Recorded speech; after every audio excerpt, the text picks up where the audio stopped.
Hello everyone and welcome to cookingwithchampagne.com. It is Friday, and you know Friday means dessert and cocktails. Not only is it Friday, it's Good Friday. It's the Easter weekend, and also we're into Passover. So happy Easter, happy Passover, whatever you're celebrating. Being that it's Friday, you know that's dessert and cocktails. So today I'm going to show you how to make a really delicious and easy dessert. It's called orange panna cotta. It's like a pudding with orange zest, and we're going to make a nice coffee drink to go along with it, an iced coffee. So right here, as we get started, you can make this for your Easter weekend. It's very light and it just goes along with spring, or for Passover you can make it as well. I have 2 cups of fat-free half and half that I am heating up inside the pan on medium heat. We want this to come up to like a simmer. To this, I'm going to add 1/3 of a cup because I don't like it too sweet. If you like it a little sweeter, you could do a little bit more, maybe 1/2 cup of sugar right to your milk. And all we want this to do is to dissolve in the milk. So we're just going to keep an eye on this. The sugar and the fat-free half and half. You can use regular milk, you can use skim milk if you'd like. You use what you like. So we're going to let this dissolve and come up to a little bit of a simmer. In the meantime, I want to show you what I have here is an orange. And I'm going to show you how you can use this orange and the juice to make this. So we're going to use this as one of the little bowls that we pour our custard or pudding into. So all I'm going to do is we cut the top off, and I'm just going to take a paring knife and go all the way around and cut out the flesh of the orange. And use a bowl underneath you, because I already have one done already, and that's where this orange juice came from. That's 5 tablespoons of orange juice. And if you don't get enough orange juice from the oranges that you're skinning here and taking out, then all you have to do is add some orange juice that you drink in the morning that comes in the container. So this is what, when you're finished, just be careful with it so you don't break the skin of the orange.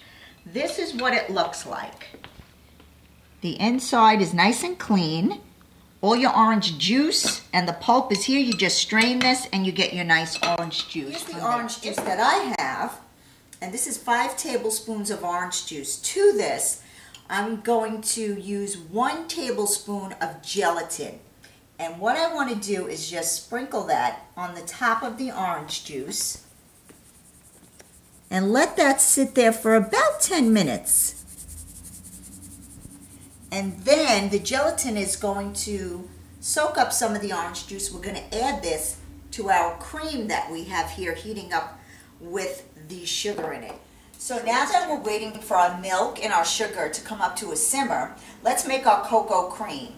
So what I have here is Hershey's cocoa, and I have 1 tablespoon. I'm going to put that in the bottom of the bowl. Now the bowl and the beaters to make whipped cream should always be cold. I put them in the freezer last night so they're nice and cold. So 1 tablespoon of Hershey's chocolate to 1 pint of heavy cream. And we're going to make some cocoa cream because I think orange and chocolate are one of the great flavors that go together, just like raspberry and chocolate. So orange and chocolate are one of my favorites. To this, usually you add confectionery sugar, powdered sugar, which you would add about 2 tablespoons to this. I like sweet and low, so I'm going to use these little spoons that it comes with, 2 of these. And then we just whip away.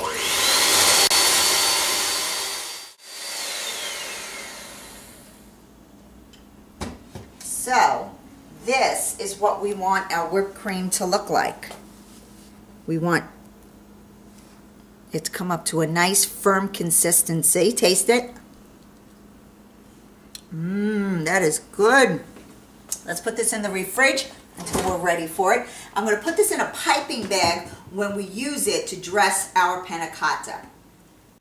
So now that we have our whipped cream already made and our milk is come up to a simmer, and all our sugar is dissolved, we're going to shut it off. Just lower it a little. Let's put it on low. very low. And we need to strain the milk and the sugar just in case any of the milk on the bottom of the pan was a little bit cooked too much. It'll just catch it in the strainer. Our gelatin and orange juice. See how the gelatin soaked up the orange juice? Perfect.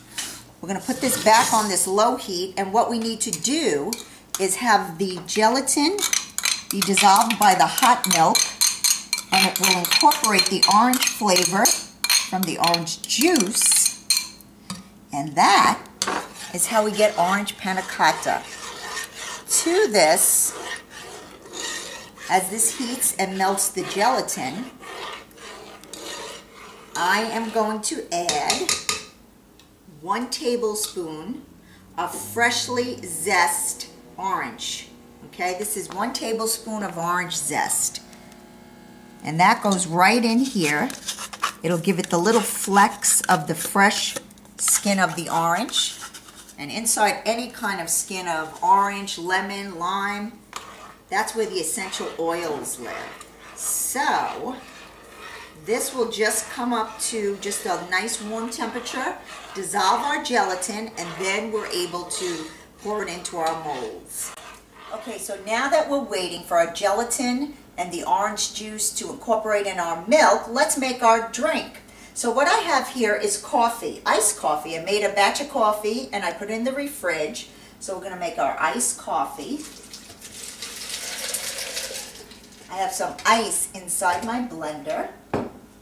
We are going to add, I use the fat-free half and half. You could use whatever you use to make your coffee, and as light as you like it. I don't like mine too light. That looks good to me, cocoa color. Now to make it a drink, we're going to add 3 ounces of orange vodka to our iced coffee. That's what makes it a cocktail. And put in some, for me, sweet and low, your sugar of choice. Or you can just put the sugar on the table and let everyone, sugar their own. So I'm going to put 1, 2, and then let's put the cover on. And then in the blender, you just let it go. And that is your iced coffee cocktail. So now that our milk and our gelatin and our orange zest and juice has all come together, I'm shutting off this heat. I had it on very low. And to this, I'm going to add 1 capful of vanilla extract, pure vanilla extract. This will make about 4. So if you're having a lot of company, you would either double or triple the recipe. So here it is. Now I chose to use, how cute is that, a champagne glass. All you have to do is pour that in. Here is the orange that we hollowed out. And you just want to pour that in there as well. And then when you put these in the refrigerator to gel together, I suggest you put a piece of clear wrap on it so it doesn't get a skin. This is what they look like when they have come together. I made these yesterday and I put them in the refrigerator overnight. So all we're going to do, let's take our beautiful orange and put it in this bowl. And then we're going to set these on beautiful little plates for our guests. This is coffee with cream and sugar. And we also put in here, to make it a cocktail, we put in here orange vodka. So this is the perfect cocktail. Look how thick it is. It's like a malt. That is delicious. Look at that. That's iced coffee. So this is how beautiful our panna cotta looks after it sets. So now we're going to dress it with our chocolate cocoa whipped cream. I put it in a piping bag. So all we have to do is just give it a nice little dollop of whipped cream. This is our iced coffee to go with our delicious panna cotta. Let's taste our panna cotta. This is orange. That's a really nice dessert. And this is our iced coffee. So, thank you so much for stopping by cookingwithchampagne.com. I love when you come by and spend time with me. Check out the website.